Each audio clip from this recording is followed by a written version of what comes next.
Buenas noches, buenas tardes, buenos días. Damas y caballeros, sean ustedes bienvenidos y bienvenidas a esta, una nueva edición, un nuevo episodio de esto que damos por llamar Falso Punteo, episodio 168, cuarta temporada de Falso Punteo, primer episodio de playoffs de esta temporada 2025, ya 2026, pero bueno, la temporada fue 2025. Terminó prácticamente ya toda la Wildcard Round, queda esta noche, estamos grabando un lunes a las 7 de la tarde, así que esta noche todavía queda el duelo entre los Texans y los Steelers. Veremos a raíz de lo que se dé en ese partido, si hacemos un especial o algo para contarlo. Si es un partido intrascendente, quizá lo dejamos pasar. Pero es como un pick de ronda condicional. Exactamente, es condicional. Veremos qué hacemos, si lo hacemos, si no. Si lo amerita, lo vamos a hacer. Pero mientras tanto tenemos 5 partidos de los que vaya que hay que hablar, de algunos más que de otros. Sin lugar a dudas, de algunos muchos se puede hablar, porque hemos tenido realmente partidos, por lo menos muy emotivos. No sé si tuvimos partidazos en términos de fútbol, pero partidos emotivos tuvimos a mansalva, así que de eso vamos a estar hablando hoy en este episodio. Y para eso, por supuesto, me acompaña como cada jornada mi querido amigo Darío, el Colo Spaniard. Buenas tardes, Colito. Ale, pibe nice, querido. ¿Qué decir, no? ¿Qué decir de esta temporada de la NFL que ya la venimos alabando y nos venimos vangloriando? De qué temporada estamos teniendo, qué temporada regular. No queríamos arriesgar mucho, porque en los playoffs nunca se sabe. Estábamos hablando de la temporada regular. Pero la verdad que este primer fin de semana de playoffs, este fin de semana de wildcard, creo que superó todas las expectativas que podíamos tener. Hay estadísticas muy locas de cantidad de cambios de ganador en el último cuarto, de liderazgo, perdón, así se dice, que ya rompió, creo que hubo 12 cambios de liderazgo en el último cuarto solamente en los primeros 5 partidos de playoffs, y eso duplica la cantidad total de la máxima cantidad de liderazgos que teníamos hasta ahora en todos los playoffs de algún año. Okay. No sé si se entendió, pero es una dimensión ridícula lo que vivimos estos últimos 2 días en cuanto a lo que vos decías, la emotividad, la emoción, el suspenso hasta el final. También ayer nos juntamos a ver el partido y cuando estábamos viendo el partido de los Eagles 49ers y faltaban 2 minutos, salió la estadística de que hasta ese momento, en los partidos anteriores, el que estaba ganando en los últimos 2 minutos había perdido. Es realmente, podemos verlo de muchas maneras, pero lo vivimos y sabemos que fueron partidos muy increíbles, que disfrutamos mucho, algunos más contentos con el resultado, otros menos. Ahora ya llegamos al momento donde las derrotas duelen, las victorias se disfrutan más que nunca, y vamos a estar hablando un poquito de todo y vamos a repasar, como siempre, todos los partidos a nuestra manera. Eso vamos a hacer, así es, damas y caballeros, pero antes, lo que comentaste, Colito, me llama a una pequeña reflexión, ¿no? Y vamos a aprovechar, como hoy tenemos pocos partidos y podríamos hacer un capítulo corto, vamos a aprovechar para hablar boludeces, hacerlo largo y no perder la costumbre. Esto que estás diciendo, y lo acabo de pensar, esto que estás diciendo de los últimos cuartos que están pasando estos playoffs.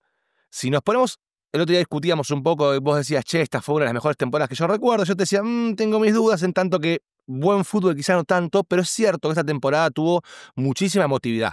Muchos partidos, además de partidos muy buenos, muchos partidos que se resolvieron en el cuarto cuarto. Pienso solamente en los Broncos y te puedo hablar de por lo menos 3 partidos increíbles del cuarto cuarto. Y pasó con varios equipos esto. ¿Será que hay algo en lo que está pasando entre los cambios de reglas y toda la bola y el cambio de esquemas ofensivos y el cambio de esquemas defensivos que esté generando que el deporte se parezca un poco más, por ejemplo, en ese sentido al básquet, que es el cuarto cuarto?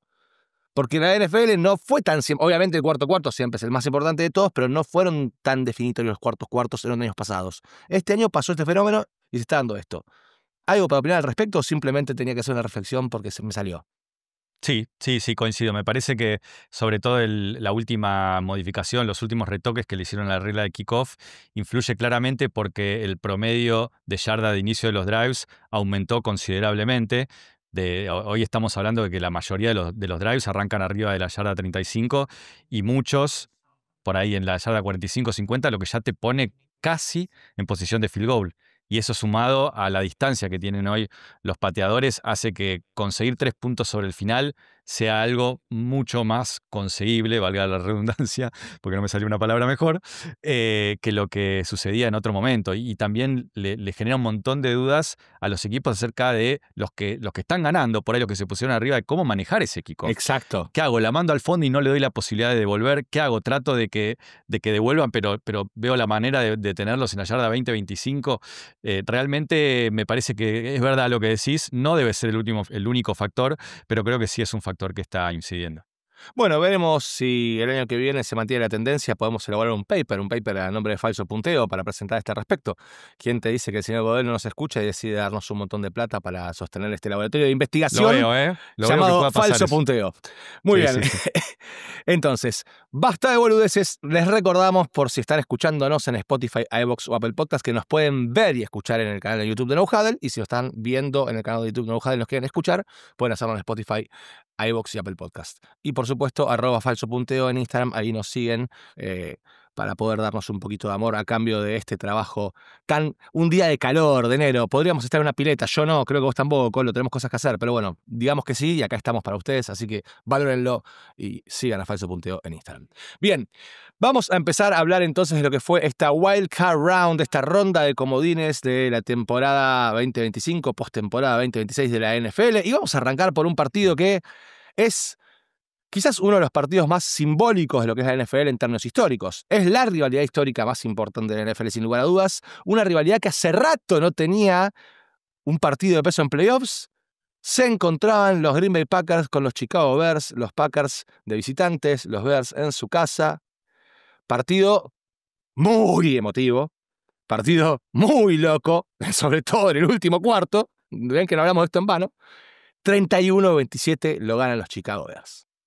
Tremendo partido, Ale. Partido que deja muchísima tela para cortar. Hay un montón de cosas que podemos comentar. Vamos a tratar de ir tocando todos los puntos claves. Para arrancar así, para empezar, yo te digo que esta victoria la pongo como la más importante para Chicago Bears desde el Super Bowl que ganaron en 1985. Sí. Yo le doy esta entidad a esa victoria. Y por ahí me puedes decir, no, bueno, pero tuvieron un montón de partidos en playoff ganados, hasta llegaron a un Super Bowl hace no tanto, en el año 2006, si no me equivoco. Pero pensemos en su historia reciente, pensemos en la sequía de playoff de tantos años, pensamos en que el rival es los Packers, esta rivalidad histórica que vos mencionábamos. Pensemos en la paternidad que tuvieron los Packers sobre los Bears los últimos años. Abrumadora, y pensemos en cómo se dio el partido, en la diferencia de 18 puntos que había cerca del final del tercer cuarto, o de 15 si querés, empezando el último cuarto. Sumémosle otros condimentos como el hecho de que los Bears encontraron por fin un quarterback. Por fin Caleb Williams está mostrando su verdadero potencial, está mostrando su capacidad de, en los momentos claves, sacar su mejor versión, ¿no? Porque no lo hizo solamente en este partido, sino que hay muchos ejemplos de esta temporada, porque los Bears son de esos equipos que han dado vuelta a muchos partidos en el último cuarto. Sin ir más lejos, el partido anterior contra los Packers también había sido así, donde lo habían llevado a overtime y habían ganado sobre el final también con un gran touchdown de Caleb Williams y también de Ben Johnson, ¿no? Por fin los Bears tienen un head coach en el que pueden tener esperanzas, en el que pueden depositar un poco su futuro y tener perspectivas muy interesantes esta temporada, pero también en lo que viene, ¿no? Bueno, y obviamente no estás contando a Matt Nagy, boludo. Bueno, ahí hubo un pequeño paréntesis, ¿no? Dios. Y creo que la imagen del partido es esa 4ª y 8, ese pase increíble, de los mejores pases que vamos a ver en nuestras vidas. Me parece muy difícil superar lo que hizo. Un montón, pero te banco. O sea, fue un tremendo pase. Ale, es un la tiraste pase. más larga de lo que hacía falta. Primero en 4ª y 8, en un momento partido terminado. donde estaban a 11 puntos y quedaban 5 minutos. Si vos no convertís esa 4ª oportunidad, que además era en campo propio, es partido terminado. O sea, sí, puede ser un milagro increíble, pero realmente era partido terminado a esa altura si no convertía. Y es una jugada donde terminó muy incómodo porque un diestro rolando hacia la izquierda es muy difícil. Hacia la izquierda y adelante. Es incomodísimo lo que hace. Es incomodísimo. Es increíblemente atlética la jugada que hace. Y además tiene un jugador de los Packers que se le está tirando encima. Y además tira la bola hacia un lugar donde hay mucha cobertura. Pero la tira muy bien. Rome Odunze hace una gran atrapada, pero la bola va al único lugar donde la puede agarrar Rome Odunze sin que un jugador de los Packers interfiera. Es realmente muy increíble esa jugada, que es la que empieza a volver a darle vida a los Bears, aunque ya habían empezado una remontada, pero ese momento, porque los Packers venían de hacer un touchdown, ese es el gran momento del partido. Lo otro que pienso, inevitablemente también, es en Brandon McManus, ¿no? En el pateador de los Packers, un pateador que ha tenido una buena carrera, vos lo has tenido en los Denver Sí, sí, sí. Broncos, Era muy en un confiable. buen momento Era de su muy carrera, confiable. pero no tuvo una buena temporada y la corona en la forma más negativa que te puedas imaginar, con 2 field goals errados y un punto extra errado en ese touchdown también que mencionaba recién, que realmente han sido demasiado determinantes esas 3 patadas cerradas. Quizás la del final de la primera mitad, que es de 55 yardas con viento, esa se la doy porque realmente era muy complicado. Pero las otras no, las otras eran muy, muy metibles y que eran muy automáticas para un pateador de la NFL. Y te digo que es muy determinante porque la diferencia final, que termina siendo de 4 puntos, podría haber sido tranquilamente eliminada con una patada, porque cuando Green Bay llega a ese último drive, llega a posición de field goal. Sí. No convierten el touchdown, que era lo que necesitaban, pero llegan a posición de field goal. O sea que con solo haber metido el punto extra estabas a 3 puntos, o con alguno de los field goals que haya metido, era para ganar, Sí. directamente. Así que otra vez se dieron muchos detalles, muchas casualidades para que los Bears terminen ganando este partido. Sí, a ver, no es detalle, creo que lo hablábamos ayer también. Hay un error de gestión de los Packers, de Brian Gutekunst, de Matt LaFleur, de seguir adelante con Brandon McManus, que había tenido una mala temporada. No es que tuvo una buena temporada y flaqueó en este partido. No, los Rams hicieron sus movimientos en equipos especiales porque se dieron cuenta que puede ser un peligro. También tenían sus problemas de equipos especiales, ya lo haremos, pero es otra cosa. Pero cambiaron el pateador porque no puedes llegar a playoffs con un pateador poco fiable. Acá es donde realmente los pateadores te ganan partidos de playoffs, y acá fue el caso donde lo perdió McManus. La ofensiva de los Packers hizo todo lo que tenía que hacer. Ya vas a hablar de eso, pero hicieron todo lo que tenían que hacer, la verdad. Sí, con el diario del lunes estoy de acuerdo. Quizás de antemano es una decisión a veces difícil de tomar porque obviamente hacer un movimiento así te afecta en general a todo el equipo y tampoco tenés ninguna garantía que el que entre sea más fiable, porque vas a agarrar a alguno que no tenía equipo, básicamente. Pero bueno, sí, con el diario del lunes no tenemos otra alternativa que estar de acuerdo con eso. Y la realidad es que la historia de este partido se podría haber contado de tantas otras maneras si hubiese sido otro el resultado. Por ejemplo, una de las maneras que se podría haber contado es las no conversiones en cuarta oportunidad de los Bears. Muy curioso, hasta ese 4ª y 8 estaban 0 de 4 en conversiones. Incluso una que se había jugado Ben Johnson en su propia yarda 32 al comienzo del partido, cuando estaban solo 7-3. Yo en ese momento lo que pensé es, este es un error de rookie casi de Ben Johnson, de, estoy haciendo más de la cuenta, digamos. Pará, recién arrancó el partido, entiende el mensaje, pero esto no es agresividad, esto ya es negligencia prácticamente. Es que me parece que algunas decisiones fueron muy cuestionables, pero claro, con el diario del lunes esa no termina siendo la historia del partido. Obviamente en ese 4ª y 8 ya no había una opción de jugarse o no jugarse, era vida o muerte. Como decía recién Ale, la verdad que la ofensiva de los Packers hizo muchas cosas también, sobre todo en la primera mitad, para hacer la historia de este partido. Apareció Matthew Golden, por ejemplo, el rookie, tomado en primera ronda, que no tuvo una buena temporada, pero tuvo su mejor partido del año en el primer partido de playoff, hasta convirtiendo su primer touchdown como profesional. Un touchdown hermoso aparte, porque no es un touchdown, no es una pantalla de 5 yardas, el tipo recibe un pase, rompe tackle, esquiva, salta a un rival, esquiva a otro, digo, la gana él tocando todos los botones del Madden y hace un jugadón.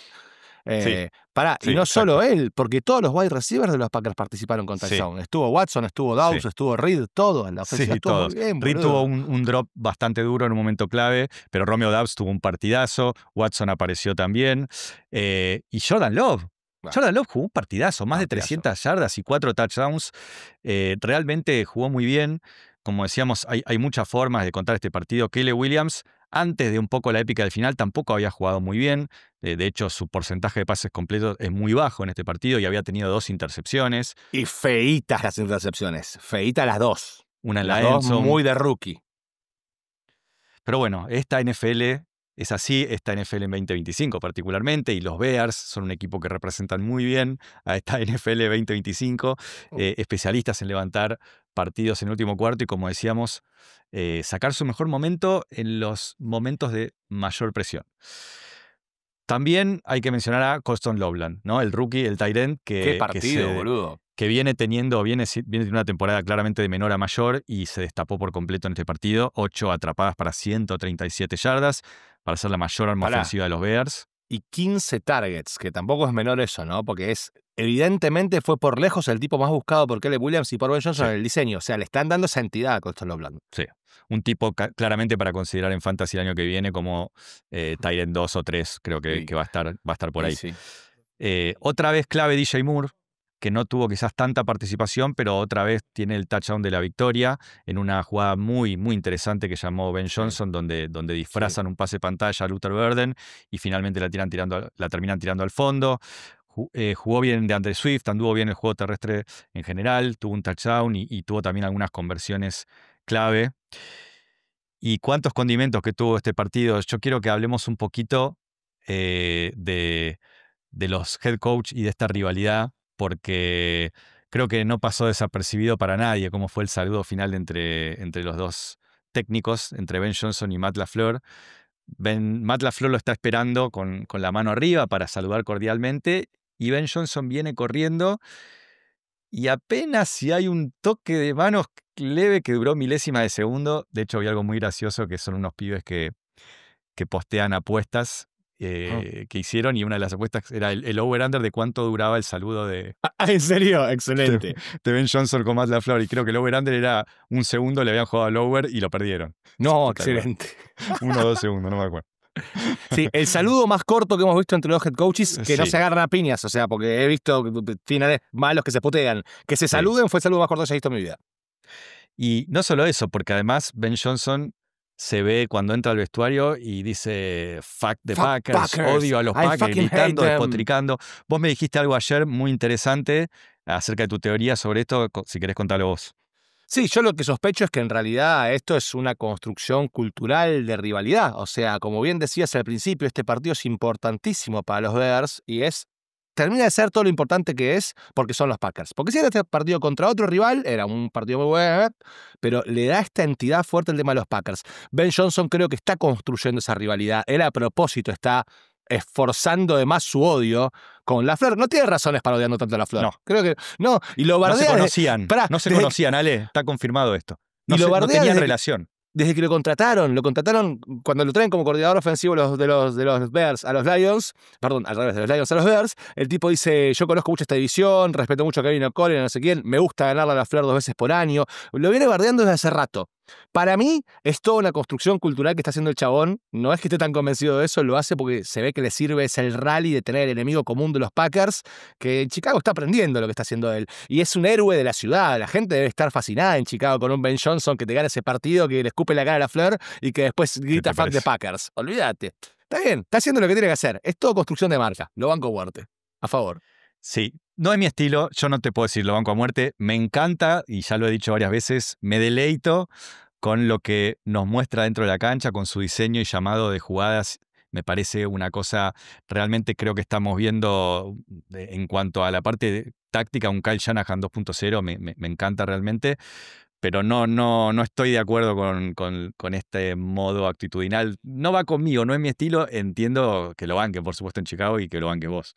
Sí, no sé por qué quisiste decir eso, pero lo voy a tomar. Aparte, digo, la historia de la NFL, los grandes head coaches de la NFL, muchos son personalidades histriónicas, no necesariamente son diplomáticos, ¿viste? Existe eso, entonces no me parece tan extraño, tan fuera de lugar. Está bien, un poquito de más. Quizás le tiene que bajar un poquito la pimienta, pero bueno, le está funcionando. ¿Qué más? De ahí para abajo viene también la ralladura de queso, el rallador de queso. ¿Cómo les gusta, eh? ¿Cómo les gusta? Esa la banco, esa sí la banco más porque me parece que es una manera muy, muy inteligente. Sí, amorosa. Eso para mí es muy de folclore, me parece muy divertido. Sí. Que se pongan el rallador de queso en la cabeza, emulando el queso que se ponen los hinchas de los Packers en la cabeza. Caleb Williams después del partido rayando el queso. Está muy bien, eso es parte de la rivalidad y la verdad que comieron mierda muchos años. Los Bears se merecen disfrutarlo al máximo y eso está muy bien. Hubo un tipo que les gritó en su cara y en su estadio, I still own you. Fue muy vergonzoso que un tipo... Y lo más vergonzoso era que era verdad. Entonces es muy duro. Está bien, déjalo que sean un poquito bolaceros, les toca. Bien, los Chicago Bears con este partido entonces terminan ganando y pasando a la próxima ronda, la ronda divisional. Son la semilla número 2, ya veremos contra quién les toca. Igual ya lo saben todos, pero vamos a hacernos que no y vamos a poner suspenso al episodio. Para el partido que les toca la semana que viene, lamentablemente no van a contar con TJ Edwards, linebacker, uno de los capitanes de esa defensa en cierta forma. Creo que es una pérdida fuerte, lo pierden para los playoffs, se fracturó la fíbula, que la fíbula es la tibia, ¿no? Sí. Se fractura Entiendo la tibia. que sí. No sé qué nivel de... Podés tener varios niveles de fractura, digamos, desde la más grave, que sea tibia y peroné, hasta una fisura más leve. Lo concreto es que se pierde los playoffs. Sí. Por lo menos la semana que viene, hay que ver si los Bears siguen después. En fin. Así entonces, este primer partido, este duelo de la NFC Norte, este duelo clásico, histórico, que fue el condimento fuerte de la primera jornada del sábado de playoffs. Ese sábado mismo arrancó con un partido que en los Pelpas era menos prometedor. De hecho, acá el staff del falso punteo lo veía como el partido más desproporcionado en términos de los poderes que había en cancha. Y no solamente el staff del falso punteo, era un partido en donde los Panthers eran no favoritos, sino underdogs por más de 2 dígitos, o sea, por 11, 12 puntos de diferencia. Era muy guarango, por más que eran locales contra los Rams, pero todo el mundo daba a los Panthers por muertos. Y la verdad es que tenía un poquito de sentido. Pero el partido terminó 31-34. Los Panthers hicieron todo para que el partido sea entretenido, ¿sí? Y tuvimos un excelente inicio de Wildcard Round. La verdad es que el partido, de hecho, arrancó medio como nos esperábamos que iba a arrancar. Arrancó con un Bryce Young un poco errático, con turnovers, con una muy mala intercepción. Después hay una devolución de un kickoff, de un punt, creo, que Trevor Etienne le rebota en la cara y la pierden en el fair catch y termina siendo un fumble. Después en otra jugada se le rompe el bolsillo a Bryce Young, le tira un buen pase a Chava Hubbard, que podría haber sido la tercera oportunidad de la ganancia. No lo agarra Chava. Un poquito largo el pase, pero Chava lo podría haber agarrado, etcétera, etcétera, etcétera. La verdad es que arrancaron mal los Panthers y los Rams arrancaron haciendo lo que sabíamos que iban a hacer. Puka, deporte, pum, 14-0 arriba tranquilamente con 2 touchdowns de Puka. Les hacía fácil el partido. Pero, sobre la final de la segunda mitad, aparece una pequeña esperanza para los Panthers de la mano de un Bryce Young que encontró un scramble también en una jugada rota, encontró el hueco, corrió y terminó mandándolos al entretiempo 14-17. O sea, un partido que había arrancado como todos. Y fue al entretiempo con alguna preguntita, ¿viste? Y bueno, ok, hay partido. Lo que pasó... Ale, sí. Ahí viene el touchdown que dropea Puka. También en ese final de primera mitad. ¿Sí? ¿Es en el final de primera mitad? Sí. Se golpea la mano Stafford. Sí. Y la jugada siguiente a la que se golpea la mano le tira un pase fantástico. Ese es el mejor pase que hizo en el día. Excelente. Que a Puka le viene a las manos y no tenía nadie que lo pueda impedir llegar a la zona de anotación. Increíblemente le vemos a Puka hacer algo que no lo vimos nunca. Que dropee un pase. Pase fácil, además. No, fácil. Era un touchdown regalado de 30 yardas. Lo tenía en mi mente en la segunda mitad, principio de la segunda mitad, pero evidentemente no. La cuestión es que, bueno, más todavía, te vas al entretiempo, 14-17, con un Stafford golpeado, que estaba visiblemente incómodo con su mano. Puka soltando esa pelota y decís... Te asustás un poquito, ¿sí? Y más con un equipo que ya les había ganado, que ya les había complicado una vez la vida. Sí, tranquilamente. Podría haber sido tranquilamente. Tenía cara de que se venía este quilombo de nuevo. Y de hecho, ya en la segunda mitad, ¿sí? En la segunda mitad del partido, estás 20-17 y falta un minuto y venían los Rams avanzando bien y lo habían hecho un sack a Matthew Stafford que se había dejado en tercera y 12. La jugada, medio que venía avanzando bien ese drive, se estaba un poco con el sack, le tira un pase Stafford a Davante Adams y lo interceptan. ¿Sí? Lo intercepta Mike Jackson, del defensive back de Carolina, que tuvo un partidazo. ¿Sí? No solamente por eso, un partidazo increíble. Tremendo. ¿Sí? Y de repente, esa intercepción, 20-17, estás en el tercero, y aparece Bryce Young con un jugadón, un pase hermoso para Jalen Coker que corta por el medio de la famosa dagger, le llaman la jugada. El tipo se mete cruzando, roba, creo que ¿cuántos son? 40 yardas, 50, un tramo gigantesco, ¿sí? Y atrás de eso viene el touchdown de Chava Hubbard. Y de repente Carolina 24-20 ganando, empezando el cuarto. Sí. Upa. Sí. Ok, hay partido, hay que responder. Suponés que vas a Puka.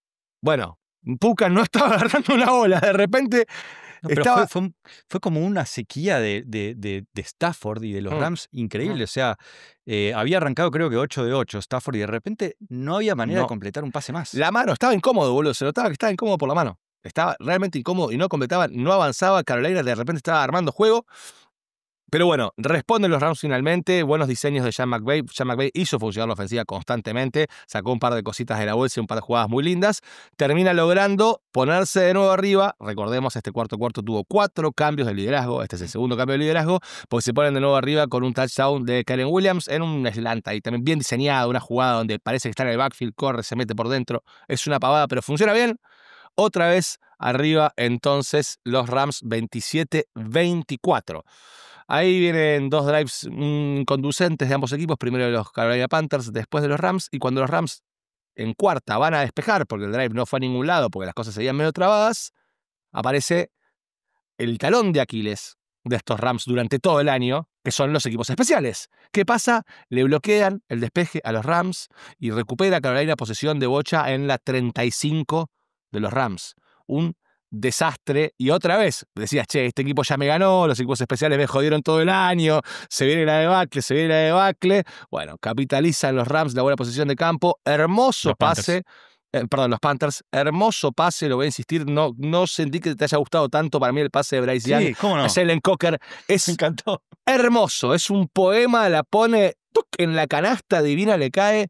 Yo lo vi, realmente me asombró, ese pase me pareció maravilloso. Fue de las cosas que de Bryce Young que decís, che, este pibe puede realmente. 31-27 arriba sí, Carolina. Perdón, es un poco lo que también hablábamos ayer. Bryce Young, con lo bueno y con lo malo, es un tipo que está acostumbrado a jugar partidos de alto calibre. Lo hizo sobre todo en college, ¿no? Donde jugaba en Alabama, donde está acostumbrado permanentemente a jugar con la presión de no podés no ganar un partido, de jugar playoff, de incluso ser campeón nacional. Y aparte tiene también un historial en la NFL muy corto, pero de muchos partidos ganados en el último drive del último cuarto. Entonces es como vos decís, esa cuestión clutch es como que la tiene. Hay partidos donde parece que no es un quarterback de la NFL por momentos y de repente se enciende, pero donde generalmente aparece es en esos últimos momentos.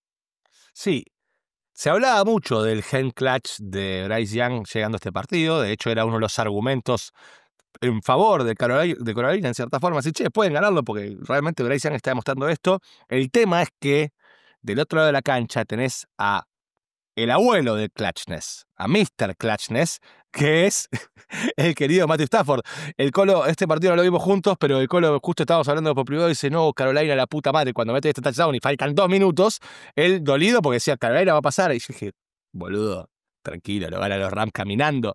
Y lo ganaron los Rams caminando. Matthew Stafford, caminando nada, no nunca caminando. Matthew Stafford es un tipo que le gusta sufrir un poco con el cuerpo y todo, pero fueron armando un buen drive, metódico, un muy buen pase a Puka en un momento determinado del partido, con el partido bastante más ajustado. Puka reaparece donde tiene que reaparecer, van armando el drive y termina metiéndole un pase por el sideline a su tight end Colby Parkinson, que otro que también viene teniendo partidos de mucha importancia últimamente. Los últimos 3-4 semanas, los tight ends en general de los Rams han aparecido muchísimo todo el año. Recuerdo que hemos analizado también en su momento que usaba mucho un set con 3 tight ends, Sean McVay, que eso fue algo bastante loco.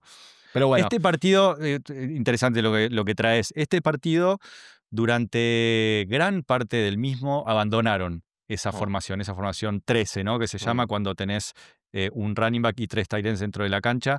Probablemente tenga que ver en parte con la vuelta de Davante Adams, también con la ausencia de Ferguson, el tight end novato que no jugó este partido, pero casualmente o no casualmente, cuando empezó a funcionar de vuelta la ofensiva fue cuando volvieron a esa formación.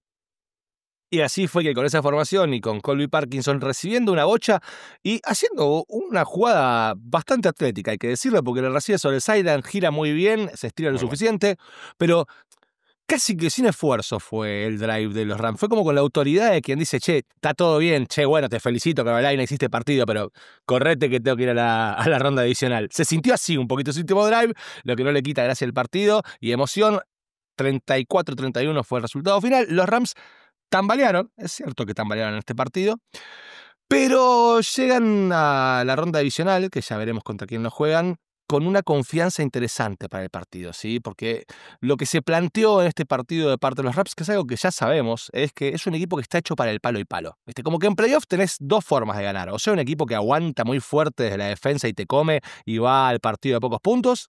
O sos el partido que la ofensiva que puede hacer el palo y palo, y si se anotan 30 son 30, y si se anotan 40 son 40, etcétera. Bueno, creo que se demuestra esto y me parece que en ronda adicional le va a ser muy útil a los Rams esto.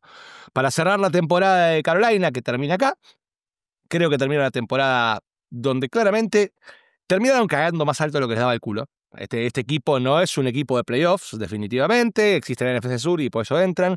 De todos modos, no solamente se trata de haber entrado a playoffs. Tuvieron un par de partidos, dieron un par de batacazos. Tuvieron momentos donde los Panthers nos generaron algo de respeto.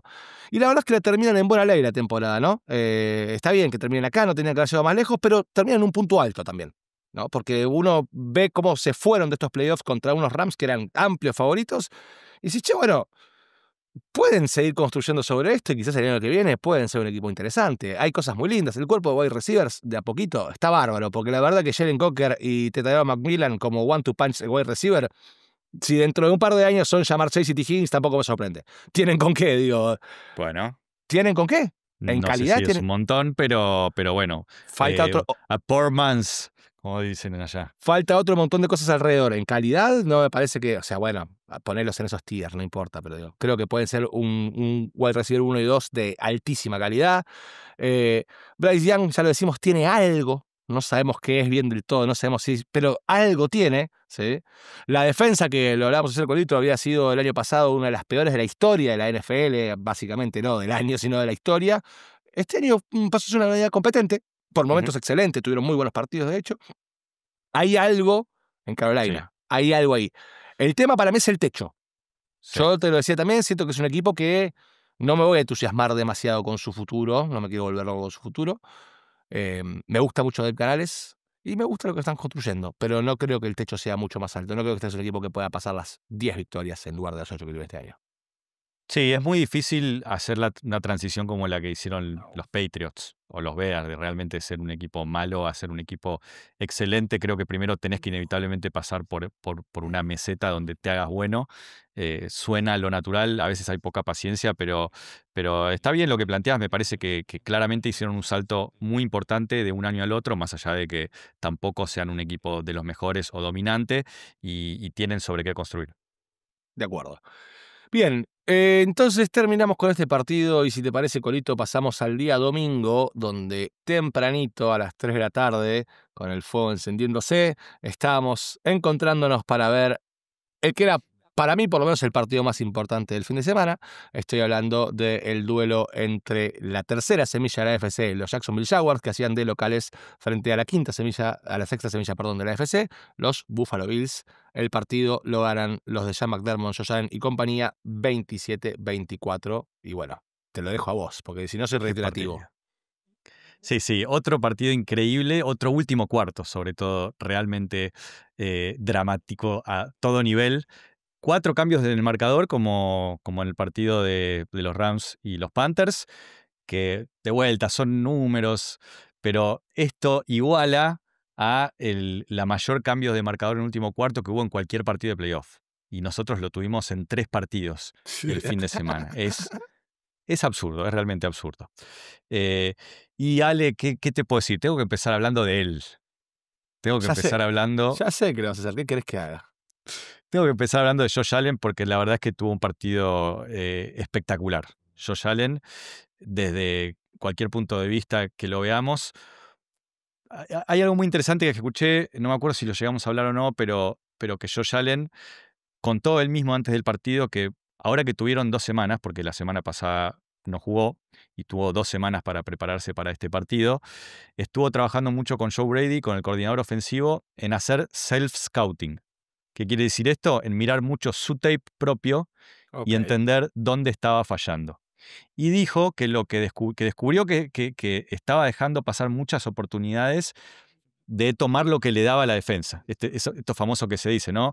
A veces quizás no es una ganancia grande, pero sí es un juego mucho más efectivo. Y él había visto que muchas veces tenía jugadores abiertos y él no resolvía y por ahí terminaba tomando capturas innecesarias y perdiendo yardas cuando podía haber ganado 4 o 5 yardas y seguir en ritmo la ofensiva. Y la verdad es que después de escuchar eso y después de ver cómo jugó, sobre todo los primeros cuartos, tiene muchísimo sentido, porque jugó así. Quizás los primeros cuartos uno no veía jugadas increíbles, un juego descollante de Josh Allen, pero veía una ofensiva que funcionaba y veía una efectividad de pase que mantenía al equipo en ritmo, muchos receptores involucrados en un cuerpo de receptores que sabemos está lejos de tener calidad de jugadores de wide receiver 1 o hasta wide receiver 2, a veces cuesta encontrar, pero muchos jugadores terminaron aportando, o sea, en este partido recibieron pases James Cook, Fred Gore Jr., Gabe Davis, Shavers, Kincaid, Dawson Knox, Coleman, Brandon Cooks, Shakir, o sea, involucrando a toda la ofensiva y siendo muy efectivo. De hecho, los números de Josh Allen lo marcan, ¿no? Terminó 28 de 35,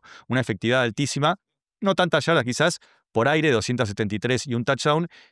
Y después lo que le sumó es su modo superhéroe, que apareció en el momento que tenía que aparecer. Arriesgó cuando era el momento de hacerlo en el último cuarto, cuando su equipo más lo necesitaba, empezó a utilizar más sus piernas, empezó a buscar más la jugada grande, como el último pase que le hace a Brandon Cooks en ese último drive, que es espectacular, que hay muy pocos jugadores en la NFL que lo pueden hacer porque tenía un jugador de los Jaguars que se le estaba viniendo encima, no tenía tiempo ni espacio para preparar el pase y lo hizo prácticamente con la muñeca, con el brazo, y tiró como si nada para 40 y pico, 50 yardas, encontrando al receptor, que aparte cuando ves la jugada atrás es increíble porque en el momento que sale el pase, Brandon Cooks está muy por detrás de los defensores y cuando lo recibe está como 10 yardas adelante.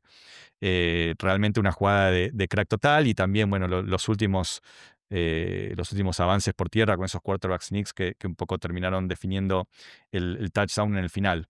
Y todo eso lo hizo aparte golpeándose duramente la mano en un momento.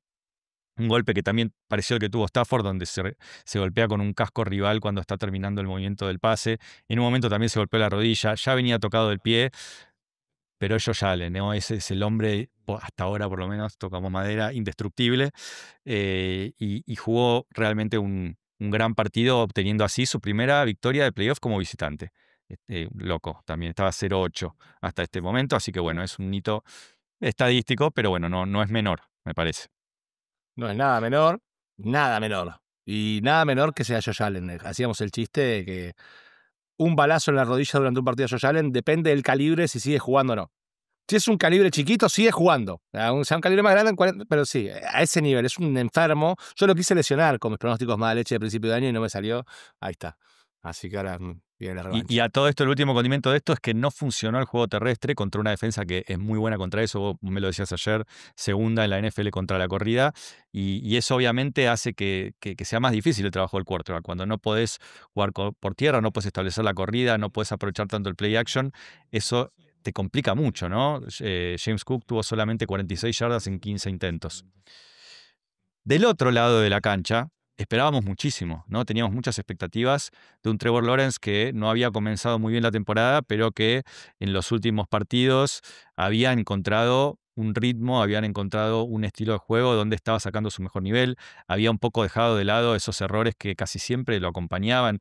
Por ahí tenías partidos de 3, 4 touchdowns, pero siempre venían acompañados de 2 intercepciones, un fumble, y había limpiado muchísimo su juego a partir del planteo de Liam Cohen. Y este se pareció por ahí un poco más a esos partidos de Trevor Lawrence, donde le veíamos destellos. Tuvo pases muy buenos, como el touchdown a Parker Washington, que es una bomba por el medio espectacular, pero también cometió errores. Tuvo 2 intercepciones, una al principio del partido y otra en el último drive, que es la que termina sentenciando el partido. Es cierto que ese último pase no lo pongo tanto en Trevor Lawrence. Fue una excelente jugada de Tre'Davious White, el histórico Tre'Davious White, que yo un poco lo critiqué Y que en tuvo privado. un partidazo. Antes Y que del tuvo un partido, y partidazo. jugó increíble. Y terminó siendo interceptada por Bishop después de ser deflectada por White. Pero bueno, volviendo un poco a la ofensiva de los Jaguars, Trevor Lawrence no jugó mal, alternó buenas y malas, no tuvo el nivel que venía mostrando, no pudo hacer el daño por tierra, sobre todo, que él venía mostrando. Sí el equipo, porque la verdad que Etienne jugó muy bien, también jugó bien Bixby y pudieron hacer daño por ese lado. Pero creo que hay que darle también mucho mérito a la defensa de los Bills, que no tiene grandes nombres. Ahí le doy el crédito a McDermott, un poco su especialidad es ese lado de la cancha, y con lo que tenía pudo por lo menos limitar lo suficiente a una gran ofensiva de los Jaguars como para que solo le hagan 24 puntos, digo solo entre comillas. Los Bills son un equipo que suelen anotar muchos puntos, digamos, es habitual que los Bills hagan 27-30 puntos, con lo cual me parece que 20-24 puntos era el número que probablemente tienen en la cabeza de antemano para decir, che, bueno, ¿qué necesitamos para ganar este partido? Y lo consiguieron. También ayudó un poco los Jaguars en cuanto a las oportunidades desperdiciadas, ¿no?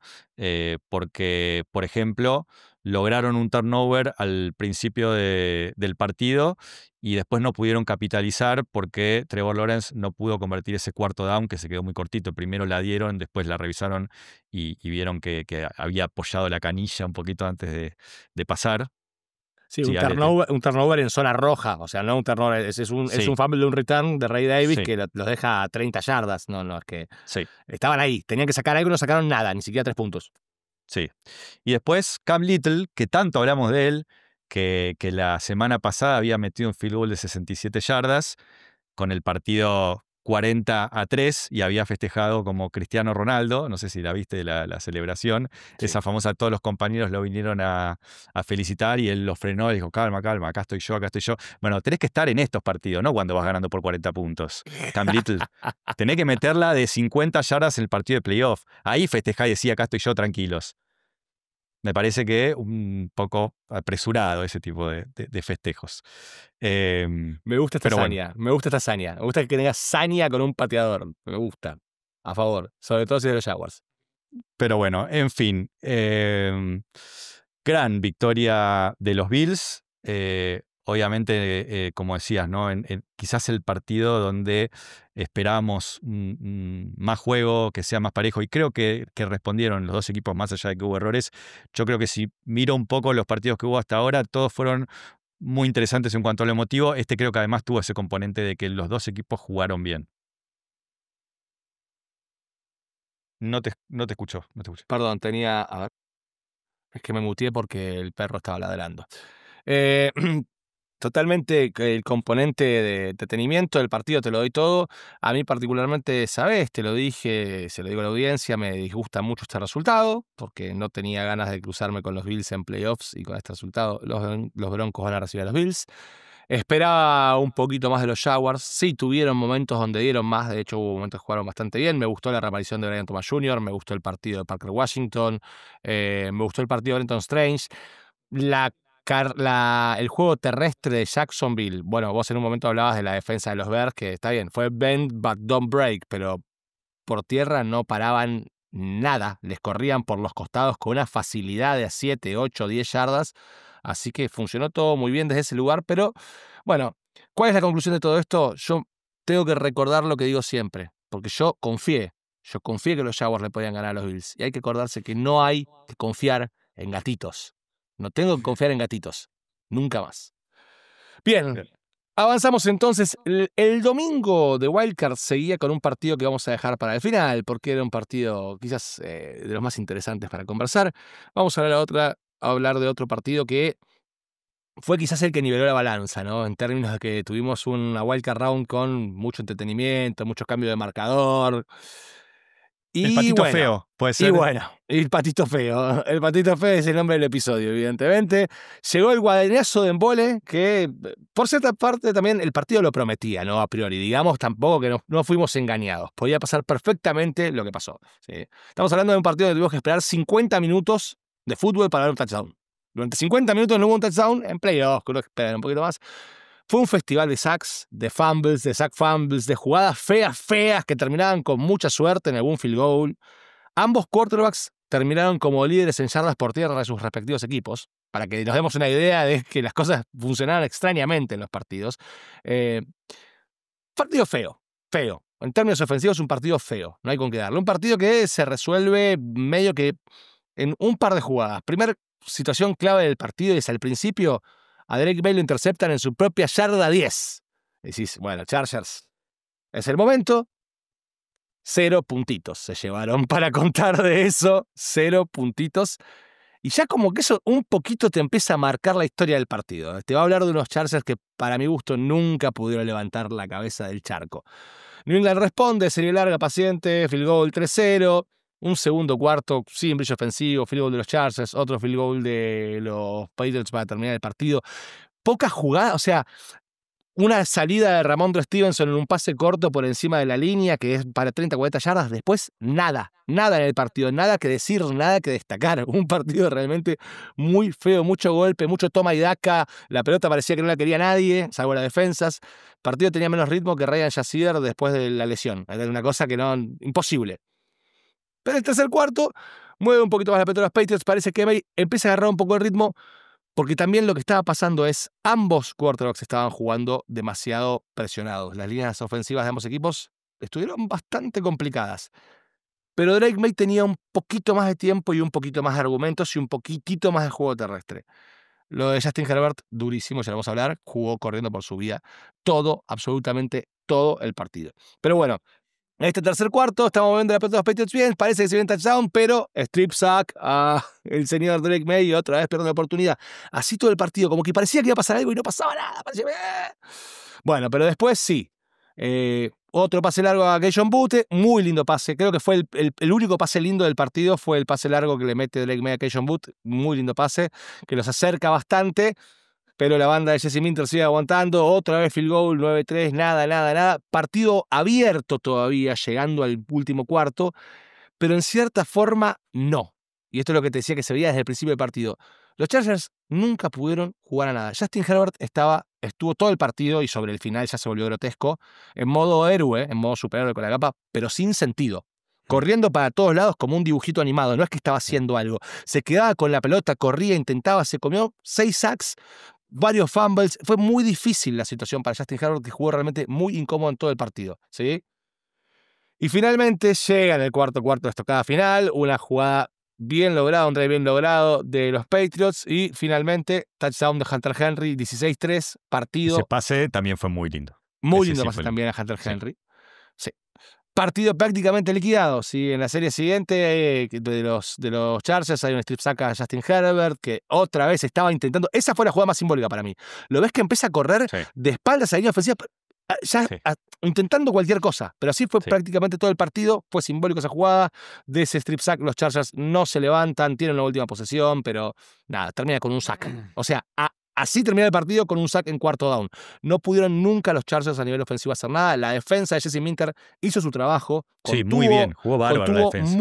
Contuvo muy bien a la ofensiva comandada por uno de los dos candidatos al MVP.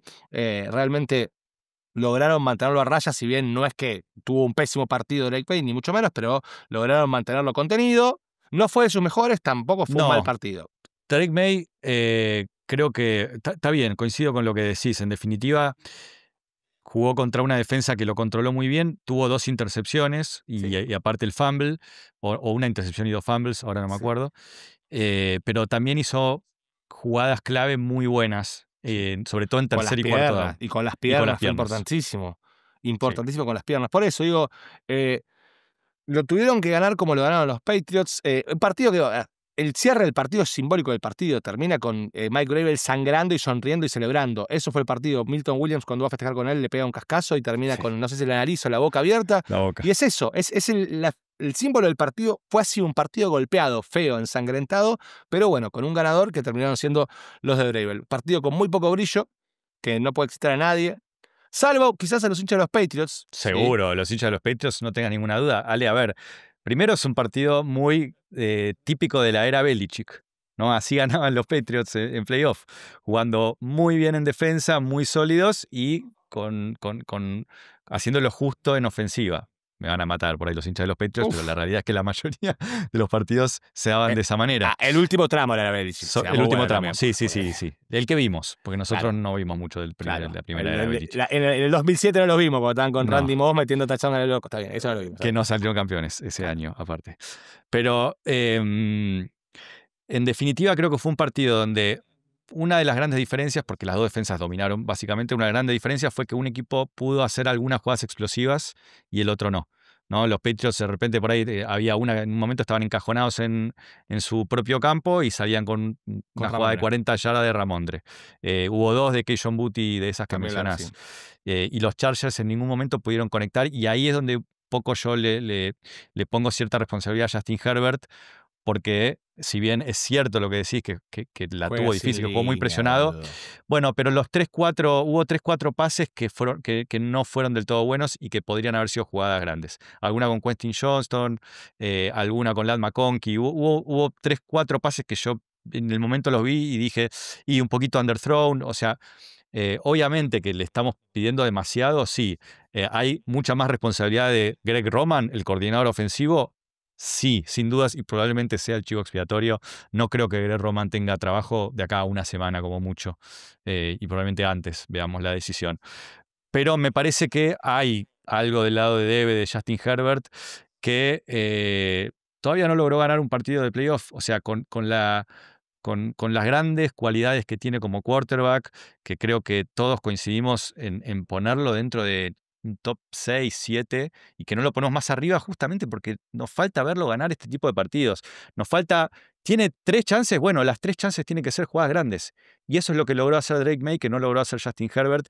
Y quieras o no, para mí ahí estuvo gran parte de la diferencia de la cuestión. Son detalles, pero son los detalles que terminaron inclinando la balanza para un lado, porque la defensa de Jesse Minter jugó espectacular. Hizo todo lo que tenía que hacer. Un equipo que durante la temporada se caracterizó por ser muy potente en el juego del lado ofensivo y tener una defensiva que acompañe un poco más. Este partido fue exactamente lo contrario. Realmente lograron contener la ofensiva y obviamente cuando tu propia ofensiva, hablando de los Chargers, no puede, y tenés 3 puntos en el último cuarto y estás prácticamente en la cancha todo el tiempo, ahí en algún momento se va a quebrar esa defensiva y terminó ocurriendo. Más no le podés pedir. Entonces me parece que lamentablemente para los Chargers o para Herbert fueron detalles, pero creo que estuvo en la posición de quarterback una de las diferencias, por lo menos en cómo estuvo planteado este partido. Yo soy bastante herbertista, así que me cuesta tomar ese partido que estás Yo también, tomando. pero bueno, Yo realmente creo que desde la lesión de Rashawn Slater antes de que empiece la temporada y la lesión de Joe Alt después, y todos los cambios que tuvo en la línea ofensiva Justin Herbert, yo no vi este año, salvo las primeras semanas, no vi un partido donde Justin Herbert pueda jugar el fútbol. O sea, no puede, no tiene forma de jugar, no tiene comodidad. La línea me hace acordar a lo que le pasaba a la línea ofensiva de Texans el año pasado con CJ Stroud, que lo veías correr por su vida todo el partido entero y decías, pobre pibe, no va a poder. Me pasa eso con Herbert este año, no le puedo caer a él. Me parece que Greg Roman es un buen chivo expiatorio, pero también no le caería a nadie. O sea, yo creo que esta temporada de los Chargers es muy difícil caerle a nadie porque si te cae en tu tackle izquierdo, tu tackle derecho, boludo, es muy difícil volver de eso. Muy difícil. Es un punto también. Muy difícil. Así que chau para los Chargers, se acabó la temporada, le arrancaron a todo cilindro, a todo jete y terminaron pidiendo piedad, básicamente. Y unas buenas vacaciones para Herbo, que las necesita, boludo. Está todo golpeado. ¿Qué pasa, Colito? No, pequeña simplemente nota al pie. Cristian González, que tuvo un partido espectacular. Sí, creo que el mejor partido que tuvo desde su vuelta de la lesión, está en protocolo de conmoción. Tuvo un golpe en la cabeza, salió y está en duda para el partido que viene, un jugador clave en esa secundaria. Clave. Ya vamos a hablar de qué le espera a New England en la próxima ronda, la ronda divisional, pero antes de eso nos queda hablar de un partido, el último partido de esta wildcard round, sin contar el duelo que esta noche se dará entre los Texans y los Steelers. Estoy hablando de uno de los partidos más tentadores del fin de semana, el de mitad, el sándwich del domingo a la media tarde, a 6:30 de la tarde. Los Philadelphia Eagles recibían en el Lincoln Financial Field a los San Francisco 49ers de Kyle Shanahan, que lo hicieron, se vengaron de este casi némesis que tienen los Eagles y se llevaron la victoria 23-19. Qué partido, otro partido muy emotivo que dejó muchísimas cosas para contar, muchísima tela para cortar. Un partido que, así como, digamos, a grandes rasgos, lo dominaron también las defensas. Como un poco nos podíamos imaginar, podíamos intuir. ¿Por qué? Porque de un lado teníamos a unos Eagles, que es lo que les venía pasando durante toda la temporada, particularmente en la última parte, ¿no? Una ofensiva que no funcionaba, muchas críticas al coordinador ofensivo, a Kevin Patullo. muchas críticas hacia Jalen Hurts, esta cuestión de la relación con A.J. Brown, un público que abucheaba a pesar de estar ganando y también abucheó durante este partido a pesar de estar ganando, una cosa muy curiosa que algunos justifican, yo no lo puedo entender. No, inexplicable, son los hijos de puta. Inexplicable. Y del otro lado, un equipo que los Eagles muy fuertes en defensiva, a partir de, bueno, ya lo sabemos, ¿no? Un coordinador defensivo en Vic Fangio que es de lo mejor de la NFL. Entonces, de alguna manera, sobre todo por los Eagles, era algo que nos podíamos imaginar que se dé de esta manera. No pareció así como arrancó el partido, porque en el opening drive anotaron los dos. San Francisco con ese drive espectacular de Marcus Robinson, ¿no? Que después un poco desapareció, pero cuando arrancó el partido parecía que era Antonio Brown. Era el burrito Ortega, boludo. Metió unas gambetas espectaculares. Después respondieron ese día los Eagles, aunque fallaron el punto extra, y esto también terminaría influyendo mucho en lo que fue el desarrollo final del partido. Ahora ya vamos a llegar a ese momento. Pero bueno, después de eso se enfriaron mucho las ofensivas, empezaron a dominar las defensas.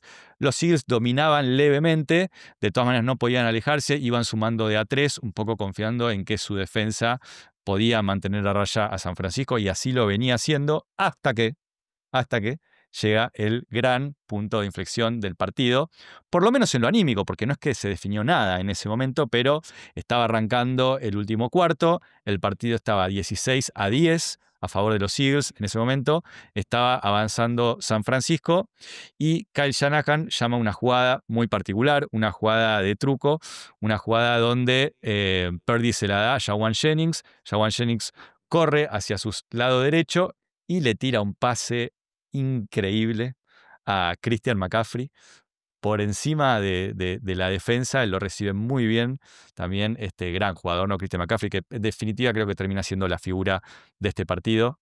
Es la figura de los 49ers, uno de los grandes jugadores de la NFL. Vos lo dijiste ayer, libra por libra quizás el mejor jugador de la NFL, y creo que nadie te lo podría discutir demasiado. El diseño es bueno, pero es espectacular. Yo no me voy a cansar de elogiar el pase que hizo Jauan Jennings. Es un después, caramelo, boludo. Investigando un poquito, resulta que no es casualidad. Primero que no es el primer pase de touchdown que hace, ni siquiera en los playoffs, porque fue el que le hizo ese pase a McCaffrey cuando jugaron el Super Bowl contra los Chiefs. Pero además, resulta que Jauan Jennings era quarterback en la secundaria. Entrando a la universidad, entrando a college, él ya venía como un cuarto, como esa posición. Después lo cambiaron a receptor. Pero no solo eso, Ale, fue un recluta de 4 estrellas. Un recluta de 4 estrellas es de las categorías más altas que te puedas imaginar. Lamar Jackson era recluta de 4 estrellas. Bueno, en su generación, y acá tengo adelante mío un posteo de una foto de ese momento de 24/7 Sports que hacía un ranking de cómo llegaban esos jugadores. Te voy a contar quiénes son los jugadores que estaban abajo de Jauan Jennings. O sea, que se los consideraba peores que Jauan Jennings. Ok. Escuchá, Ale, esto es increíble. Número 5 estaba Jennings. Número 6 estaba Sam Darnold. Se van a enfrentar ahora, es pequeño spoiler. Ok. Número 7 estaba Joe Burrow. Ok. Y número 9 estaba Lamar Jackson. Bien, perfecto, está bien.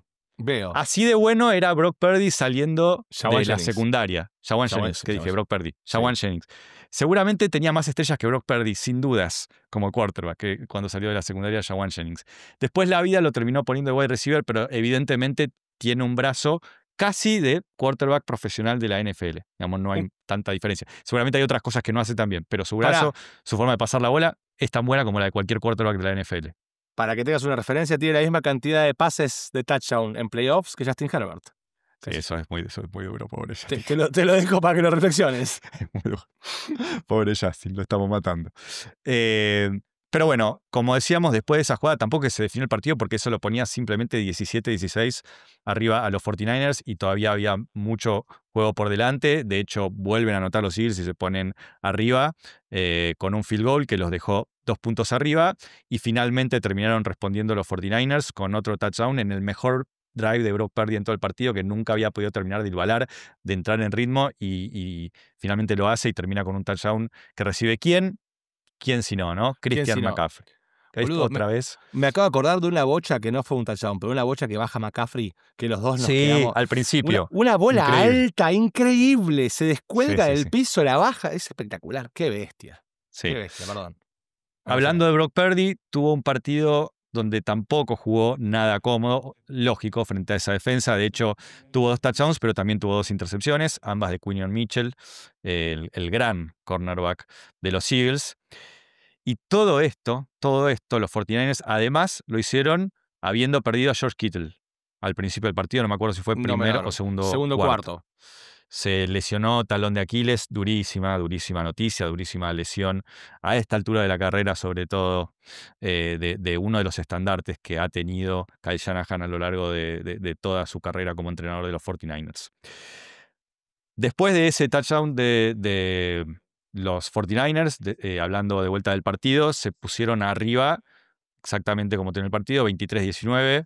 Los Eagles tuvieron tiempo, tuvieron una oportunidad de ir a buscar el touchdown que los ponga adelante. Y recuerdo nuevamente, podrían haber estado a 3 si no hubiese sido por ese field goal errado de Elliott. Otro jugador con el que me parece que van a tomar alguna decisión, a pesar de ser un jugador histórico, que les dio muchas alegrías, también viene teniendo una temporada con bastantes fallas y falló ahora en un momento clave. No sé si va a tener una oportunidad más, creo que va a haber una limpieza grande en general en los Eagles. Pero bueno, estoy haciendo muchos paréntesis y voy a volver otra vez al partido, porque bueno, en esa última chance terminan avanzando bastante bien. De hecho, llegan, si no me equivoco, a la yarda 12 o 13, y ahí es donde se termina frenando el drive. Terminan en 4º y 10, y ahí en la última jugada termina con un pase anunciadísimo, ¿no? Incluso lo charlamos antes de la jugada, le dijimos, che, ¿qué van a hacer ahora? Y yo digo, y van a Goddard. Y vos decís, sí, van a Goddard por el medio. Exactamente es lo que buscan. Pero claro, los 49ers también se dieron cuenta, digamos, no sé, que somos unos genios defensivos, y tenía 3 jugadores encima Goddard, con lo cual también hay un error de la decisión de Jalen Hurts en ir hacia ahí. Yo no le quiero caer mucho a Jalen Hurts porque la verdad es que creo que no fue el gran responsable. De hecho, ese último drive jugó muy bien, como suele hacer en los momentos claves. No lo acompañaron mucho, en particular a A.J. Brown, creo que es el gran apuntado. Tuvo 3 drops en este partido, el último grave realmente, porque Jalen Hurts lo encontró perfecto como para hacer una jugada grande en un slant corriendo por el medio, y se le escapó por entre las manos en un pase que estuvo perfectamente tirado. Aparte, vimos esa situación en el sideline, ¿no? Donde se puso cara a cara con Sirianni y nuestro amigo Eli Rosenblum, que es un jugador de fútbol americano, que conoce muy bien el paño, nos dijo, esa es toda de Jalen Hurts, es toda de A.J. Brown, por más que tu entrenador venga y te caiga a pedos, vos no le puedes contestar, hay rangos, así que me voy a quedar con lo que dice él, que algo entiende. Puede haber otros apuntados también, obviamente Patulo va a ser uno. Claramente, si vos tenés en una ofensiva a Jalen Hurts, a Saquon Barkley, a A.J. Brown, a Devonta Smith, esa línea ofensiva de Dallas Goedert, no puede ser que realmente no la puedas hacer funcionar en todo un año. Otro que va a perder el trabajo, el over-under lo pongo en 2 días, si alguien quiere apostar. Sensato. Y bueno, por último, ya lo mencionamos, Jake Elliott, que erró ese punto extra. Hay que darle crédito, creo, también a la defensa de Robert Saleh, que no tiene mucho material, un equipo que perdió un montón de jugadores antes de la temporada, que perdió jugadores claves durante la temporada, Nick Bosa, Fred Warner, que Michael tiene alguna Williams, chance de primera volver ronda. quizás si llegan al Super Bowl, Michael Williams, y a pesar de eso contuvo a una ofensiva que está bien, no tendrá el mejor funcionamiento, pero tiene muchísimo talento y te puede lastimar con una jugada grande en cualquier momento del partido. Y bueno, obviamente que finalmente voy a mencionar a Kyle Shanahan, ya lo mencioné. Vos y cualquiera que escucha Falso Punteo sabe que yo tengo una debilidad especial. Creo que no soy el único, es una de las grandes mentes ofensivas que nos dio la defensa en los últimos años. Y tuvo un partido increíble contra una defensa muy, muy brava como la de Vic Fangio. Sí, se lo merece. Se lo merece. Aparte, se vio en el diseño de jugadas, se vio en el llamado, este llamado mismo a la jugada de pase de Jawan Jennings. Vos lo decías cuando lo veíamos, ¿no? Che, y se la guardó hasta el momento, ¿no? Porque la verdad es que el partido pedía sacar trucos desde temprano, porque era un partido que estaba muy cerrado, y el tipo se la guardó para un momento determinante y clavó la daga. Fue muy inteligente en el play calling, y habiendo perdido incluso la batalla de turnovers, porque tuvieron 2 los 49ers, ninguno los Eagles, con un montón de jugadores menos, sin George Kittle, sin Brandon Ayuk, sin Ricky Pearsall, sí con Trent Williams, por suerte que estuvo para el partido, eso es importantísimo, pudo robar la victoria de visitante, bien, a favor. Felicito a Shanahan. Yo quería que ganen los 49ers. Perdón, Fede Schwinn, pero sabes que no quiero que ganen los Eagles, así que me puse contento por ellos. No sé si va a estar escuchando este capítulo. Es muy fiel, Fede Schwinn nos escucha casi siempre, pero no sé si este en particular lo va a estar escuchando. Ojalá que sí. Si lo estás escuchando, Fede, un gran abrazo. Saliste campeón. Sí. Esto es así. Ahí está, así es la vida. Bien, amigo, hemos llegado al final de lo que es este análisis de lo que fue la Wild Card Round. Insisto, queda un partido esta noche. Steelers-Texans juegan en casa los Texans. El equipo que gane ese partido va a jugar el último partido de la ronda adicional contra los New England Patriots, que son la segunda semilla. Pero bien, vamos, si te parece, a repasar cómo queda esta ronda divisional, porque la semana que viene es el último fin de semana que tenemos más de un partido por día. ¿Sí? Ay, no me lo digas, Ale, que ya me empieza a entrar la nostalgia. Bueno, no me quiero deprimir, por favor. No me hagas acordar de estas cosas. Estamos llegando al fondo, no pero me bueno, quedan cosas hermosas. Arrancamos el sábado en Argentina por la tarde. Mis amados Denver Broncos reciben a los Buffalo Bills de Josh Allen, que visitantes y todos son favoritos en Las Vegas. Así son las cosas. ¿Te das cuenta? A ver, ¿vamos a hacer una mini previa o querés contar todo? Vamos a hacer una mini previa. Bills, Broncos. Vos ya me lo venís repitiendo y me lo dijiste durante toda la semana, me lo dijiste ayer cuando nos juntamos, que no querés a los Bills, y lo entiendo. El año pasado los Bills fue quien eliminó a los Denver Broncos. Creo que este año es muy diferente. O sea, llegan en otra situación. Quizás los Bills sean favoritos en Las Vegas, pero tranquilamente podrían ser los Broncos. Los Broncos son la semilla número 1. Son una de las 3/4 mejores defensas de la NFL. Y los Bills son uno de los equipos más que quedan, por lo menos más vulnerables del lado defensivo. O sea que me parece que los Broncos tienen la posibilidad de que se les dé un partido donde dominen de los dos lados de la cancha tranquilamente. Lo que tienen a favor los Bills es el factor Josh Allen. Me parece que no hay mucho más que uno pueda mirar objetivamente y dar como motivo para que los Bills vayan con demasiada confianza a jugar, además de visitante, a una cancha complicada. Tenés razón en todo lo que decís. Sin embargo, no quería este partido.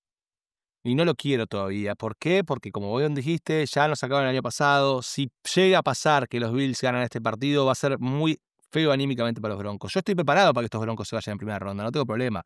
La verdad es que el récord de 14-2 es levemente mentiroso. Es levemente mentiroso, hay que decirlo. No fue un equipo, no fue la primera semilla. Fue un buen equipo, fue consistente en la defensa, pero no es una primera semilla. Me da un poco de miedo este desafío, me da un poco de miedo Josh Allen. Veo el escenario que vos decís, tiene sentido. Obviamente, mi corazón quiere que ganen los Broncos, pero siento que si tengo que poner en un lado de la apuesta, yo creo que ganan los Bills.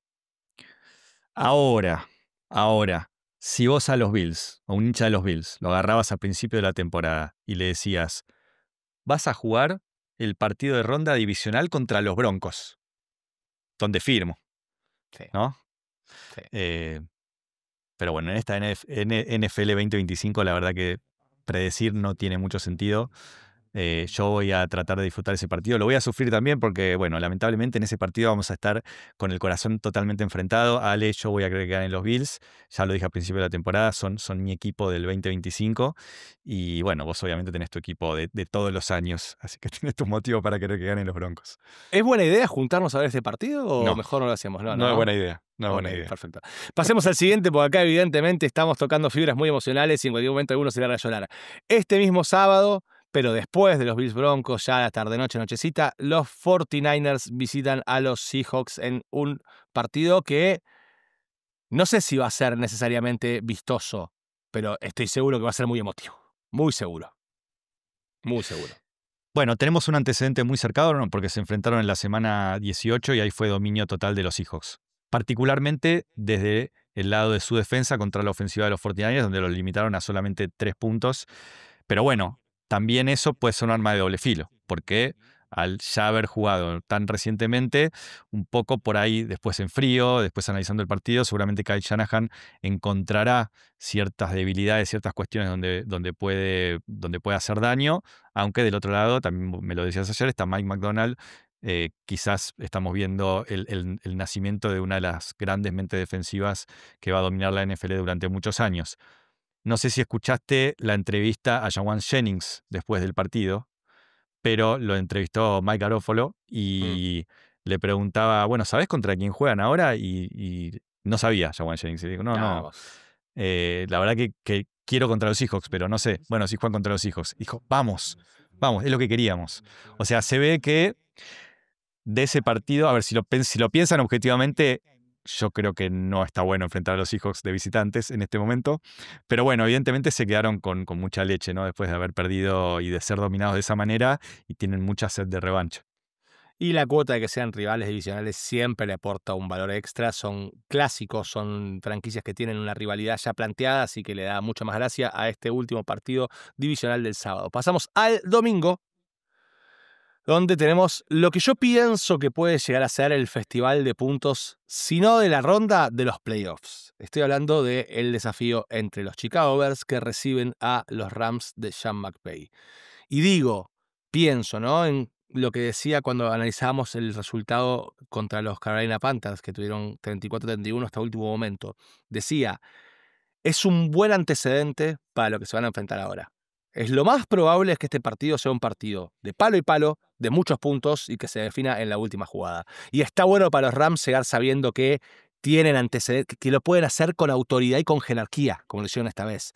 Los Bears este año vienen demostrando que también lo hacen, pero es como que Caleb Williams es el nuevo haciendo esto. El que sabe hacer esto de verdad es Matthew Stafford. Y yo en un palo y palo como este, si tengo que poner mis caballos, los pongo atrás de Matthew Stafford ganando en el último drive. Sí, yo también. Yo si tengo que elegir quién gana, lo elijo a los Rams como ganador. Yo lo que me pregunto realmente es con qué defensa de los Rams nos vamos a encontrar.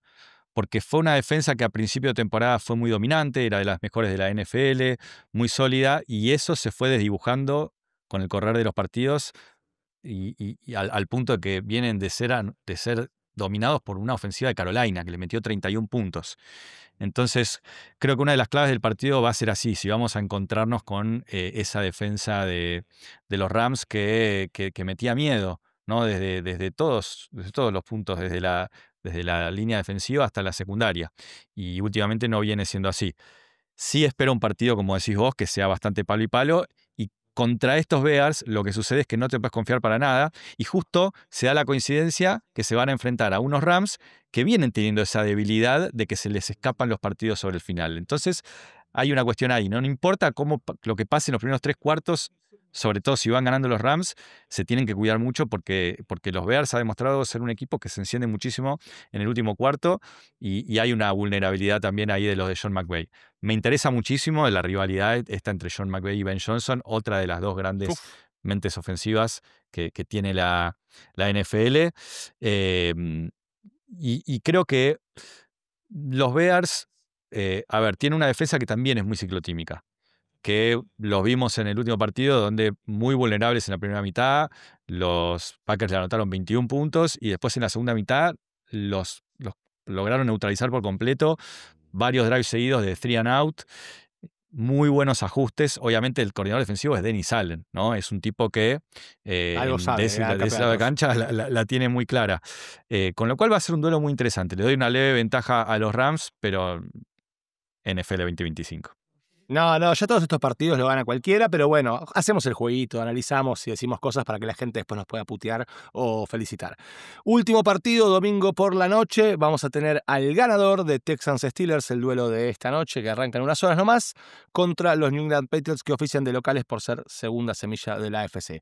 Un partido que también, analizando lo que pasó con los Patriots esta última semana, medio que te acomoda. Obviamente, creo que cualquiera preferiría jugar contra los Steelers antes que contra los Texans, es lo que habla de lógica, pero de todos modos los Patriots mostraron este fin de semana que están hechos para ganar el partido que podrían plantearle tanto los Steelers como los Texans. Digo, siento que hay una comodidad, un cierto favoritismo, sea quien sea el equipo que pase. Creo que los Patriots demostraron este fin de semana que es un equipo joven que perfectamente podría haber perdido en playoffs este tipo de partidos y demostraron que están hechos del elemento necesario para ganarlo. Obviamente los Chargers son menos desafío que los Texans o los Steelers. No sé qué tanto. Entonces digo, yo creo que si hay un equipo que está un poquito más confiado, un poquito más tranquilo para este fin de semana, deberían ser los Patriots. A ver, hay dos lecturas sobre el partido de los Patriots. Una lectura es la que vos dijiste, y sobre todo la confianza que te da tener una defensa tan confiable. Me parece que la vuelta de Milton Williams fue muy importante en ese sentido. Sí. Pero la otra lectura, me parece, es la vulnerabilidad desde el otro lado, desde el lado ofensivo de los Patriots, donde me parece que hubo varias fallas, sobre todo en la línea ofensiva, y lo vi muy vulnerable a Will Campbell, el otro jugador que volvió de la lesión recientemente. Y me imagino a Will Campbell alineado contra Hunter o contra Will Anderson, y digo, si te tocan los Steelers, sí, ok, o sea, creo que ahí me parece un favoritismo muy claro del lado de los Patriots. Si te tocan los Texans, ahí me entra una duda realmente de cómo puedan enfrentar esa línea defensiva y esa secundaria. Está bien, tiene sentido, es una lectura válida. Creo que demostró Drake May que puede frente a eso, digo, que tiene la capacidad de ser superhéroe si la cosa se rompe, le confío. No fue el partido contra los Chargers particularmente ese partido, pero también podés tener, no tener ese partido, lo ha tenido, creo que es capaz. Siento cómodos a los Patriots contra ambos equipos, menos cómodos contra los Texans, pero digo, siendo la NFL 2025 de ronda divisional, donde nadie está cómodo con nada y todos pueden ganar todo, claramente, veremos qué enfrentamiento le deparan. Entonces, así queda este fin de semana de fútbol: sábado Bills Broncos, 49ers Seahawks, domingo Rams Bears y a la noche Texans o Steelers contra Patriots. So far, y hasta aquí, todo lo que ha sido esta semana de Wild Card Round. Terminaríamos el episodio aquí, pero quizá tenemos dos cositas para hablar, porque pasaron cosas esta semana. Recordemos que cuando termina la temporada de unos, sigue la de otros. Estamos en playoff, pero hay equipos que ya están en off-season y hubo 2 nuevos despidos en la posición de head coach y 2 despidos de nombres importantes. 2 tipos que sí o sí van a tener laburo el año que viene. Capaz que ambos de head coach. Para mí tendría sentido. Quizás no los dos, uno seguro. Estamos hablando de John Harbaugh, que fue rescindido por los Ravens en una decisión que, bueno, el Colo ya ha expresado no estar demasiado de acuerdo. Y el otro fue Mike McDaniel, nuestro querido Mike McDaniel, que tuvo un año bastante curioso, intenso y raro con los Dolphins, y los Dolphins finalmente decidieron deshacerse de él, con un timing un poco curioso, porque no lo habían limpiado en el lunes negro, y cuando los Ravens anunciaron que dejaban ir a John Harbaugh, rápidamente los Dolphins dijeron, che, nosotros tampoco tenemos head coach, lo echamos a McDaniel. Sí. ¿Sospechamos algo ahí? Es difícil no intuir que hay alguna relación entre estos dos despidos. Particularmente en el tema de Miami, se habló un poco de la conexión entre John Harbaugh y John Ross, el dueño de los Dolphins. Se conocen, son amigos, se conocen de Michigan. Y la realidad es que, digo, puede ser que John Harbaugh termine siendo el head coach de Miami o no. De hecho, si yo te tuviese que decir de antemano, no la veo.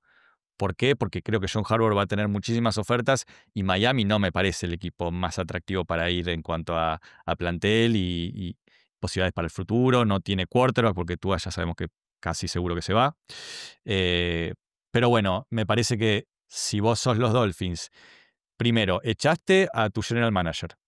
O sea que también es muy probable que el general manager que vos traigas quiera un poco empezar de cero con un head coach nuevo, un proceso nuevo, limpio. Segundo, te estás quedando con Mike McDaniel, pero no es que estás convencidísimo de Mike McDaniel. O sea, si se quedaban con Mike McDaniel, era como, bueno, vamos a darle una última oportunidad.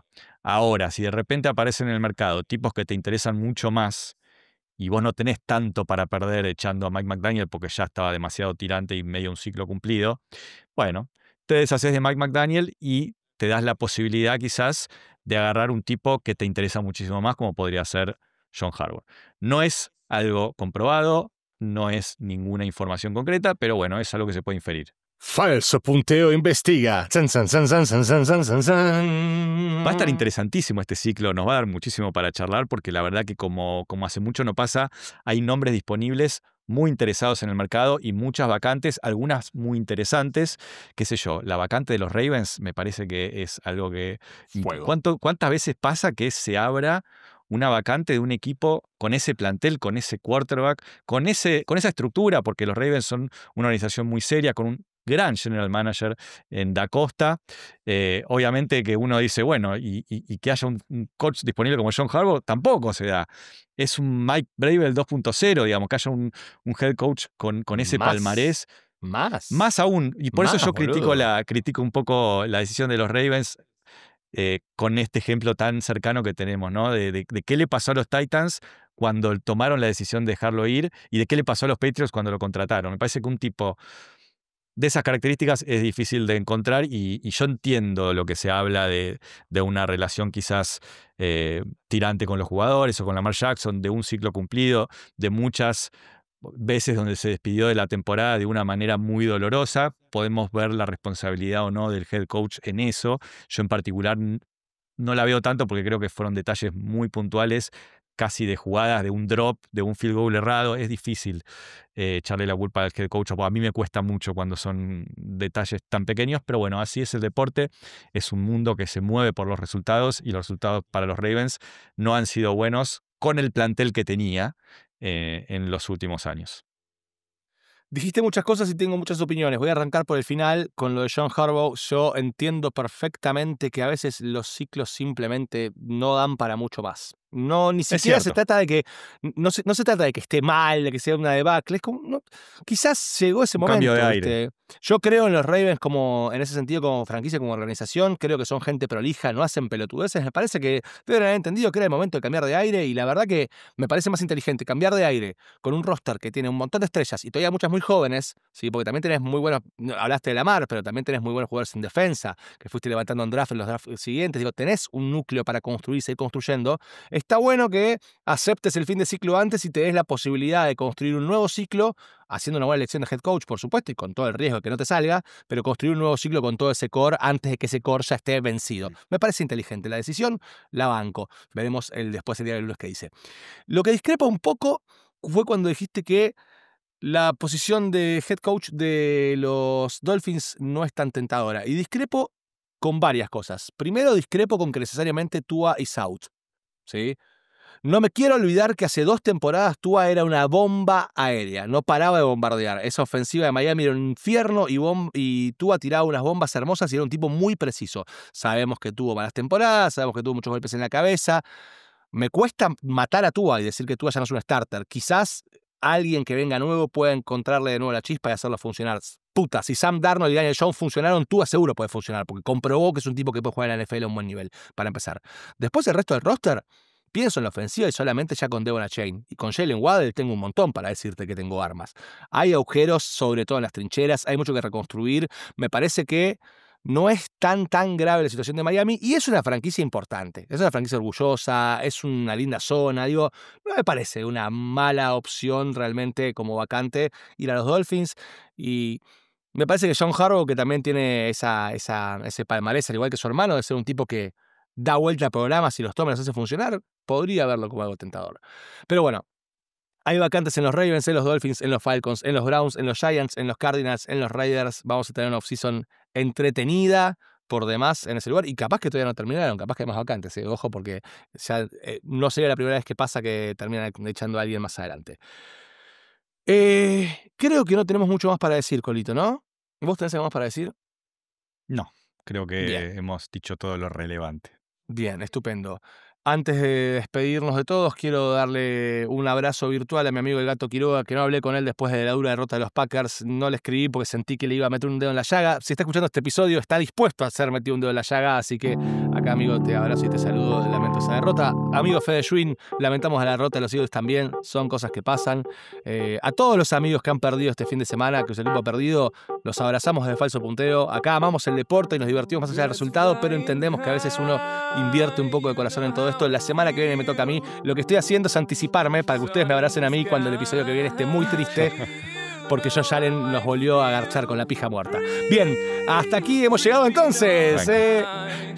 Esto fue el episodio número 168, especial de Wildcard Round, de este programa que es, ha sido y será para siempre Falso Puntero.